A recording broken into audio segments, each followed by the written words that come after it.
The manager has spoken about the pressure of playing for Manchester United. How much have you felt that in that period of time without a goal? Yeah, I mean, it's one of the biggest clubs in the world, and you have to perform. So if you don't score for a long time, it could get to you. But I'm surrounded by great players, great people, and we help each other every day. So they made it quite easy for me. And today is just a reward, I think, for patience, hard work, trying to be consistent, and I'm just thankful to them, manager as well, staff, everyone. So. Yeah, good environment. Mason, I know you're desperate to play more and to stay fit. How are you feeling this season? I'm feeling good. The win obviously was massive today, but also for me to play the full game. I can't remember, I haven't done that in a while, so I've been feeling really, really good recently. No problem. So I'm enjoying my football, and when you have days like this in front of the fans like this, so it makes it all worth it. Well done, guys. Thank you. Try and build on that win in that next match against West Ham. After that, it's Wolves and Bournemouth, Peter. Do you feel they've got another opportunity coming up to build some momentum again? Yeah, there's a real good run of games now for Manchester United. And like you say, we're in and around it again now. And if they can build a run of 2, 3, 4 wins, then it really puts them back in the mix. I mean, they all winnable games there, especially for a club like Manchester United, you'd expect. Where do you think this squad is capable of finishing this season, Joel? I don't think they can finish top 4. I don't think there's enough depth. But I think from Bruno's perspective, if they finish 7th and above, I think it's a really, really good season for them, an improvement. Because last year, you have to remember, they was wanting this group of players, and there's been some good signings coming in, but I think 7th and above, Linz, I think will be good. We spoke about the lack of attacking depth as well, didn't we, at half-time? But with the Africa Cup of Nations coming up, and Burmo and Ahmad would be heading off. Also, they'd lose Mazraoui as well. Do you think that could have a serious impact on them? Yeah, I do. Burmo especially, I think, he's such a good player. He's been a great signing for them. Do worry for them. I think obviously we're building a little bit of momentum now, but I don't think they're good enough to get into the top 4. And a club like Manchester United for 2 years on the spin to not get into Europe would be a travesty, really. Yeah. And I think so. What they have to look at is getting in the Europa League, and anything above that would be a bonus for where they are now, I think. Are you seeing proper progress now under Amorim? I think you're seeing incremental progress. Like if you look at the positives, you look at the set pieces, very good. I thought there's character there. They win in a tricky away game, so it's incremental. Nothing. A big response to Monday's disappointment. Joe and Crouchy watching with me, and Palace were deserving of their lead at half-time, but Manchester United just a different side in the second half. Crouchy and Joshua Zirkzee. I think a lot of Man United fans perhaps would have had him off at half-time. Yeah, like I said at half-time, I just want more from him because he walked past us. I look at the size of him, and I think, you can bully defenders. Mateta was doing it first half, and Zirkzee wasn't. He is a frustration at times because there is a player in there somewhere, and I think he can, with Bruno Fernandes's deliveries as well, I think he can get on the end of a little bit more, and some of his hold-up play needs to be a little bit better. But this was fantastic. It was obviously from the training ground because Bruno knew exactly where he was going to be.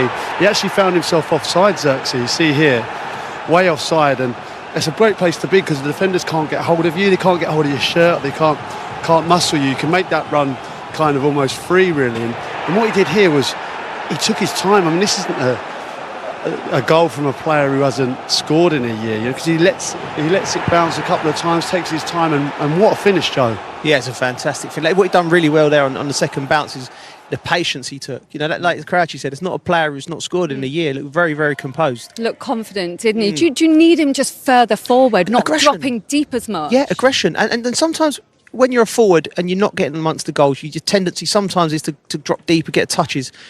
You need to be more aggressive. You could be the biggest lad and the strongest lad in the world, but be aggressive. Be forceful. Get yourself hurt. If he does all them things, his quality will come out and he will score goals. Yeah, as a centre forward at times, if you're not getting the ball, you got a tendency to come short, and I think that's what he does. He wants to get involved in the play, and then you don't find yourself higher up, and you're not going to score goals from that deep position. I think he definitely did it well in the second half. And then the second goal came from the free kick. Gay was deemed to have fouled Dalot for this free kick. Did you think it was a foul? I think so. I mean, you can say that you can't really get out of the way, but I do think it was a foul. It was another well worked goal. Yeah, he bought the foul. I thought it was a foul, and then that's fantastic play from Fernandes and Mount. Two very intelligent players, and I know there was a little bit of confusion from the bench, and there was look, the Wolves clearly talking to Henderson. They wasn't happy. Fernandes recognises that, rolls it, and it's a wonderful strike.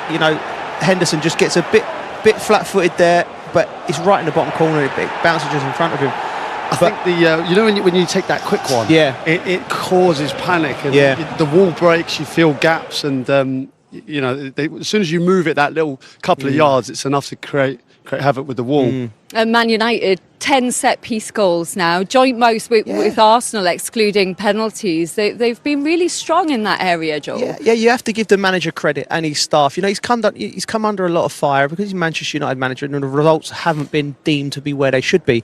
But that's a positive. To be up there with Arsenal, everyone's been, patting Mikel Arteta on the back, and it's been brilliant from their end as well. But fair play to Manchester United. When you got Bruno's delivery and you got people like Maguire, Casemiro heading it, you don't need to be a rocket scientist, and be clever of putting people all places the ball, and they've got that. And Mason Mount said to Jules in the interview at the end, he wasn't sure when he'd last played 90 minutes for Man United. That's actually the first time he's completed 90 minutes for Manchester United. In the Premier League, is it just great to see him fit and doing well like this, Peter? Yeah, I mean, this is the frustration, and we know Mason well, and he's such a talent. He's such a great player, and it wasn't long ago he found himself in the England squad. He was...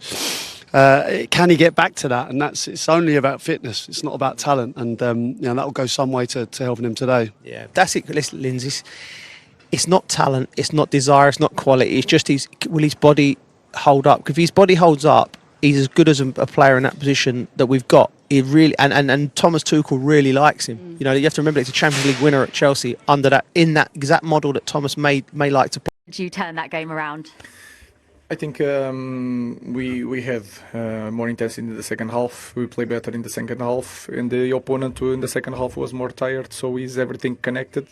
But again, the small things, the way that Josh controls the ball in the second half was different. The way we defend second balls was different. So these small details will make the difference, and then the talent in front. We scored 2. Both of the goals coming from set pieces today. Is that something you've been working more on, because you've now got the joint most in the Premier League along with Arsenal? Yeah, it's so important in our league because it's hard to play against every opponent, and you can sense by throw-ins, free kicks, corner kicks, to score a goal, to open the game, to give more confidence to the team. So if you look at Premier League, if you don't work on set pieces, you are losing the game already.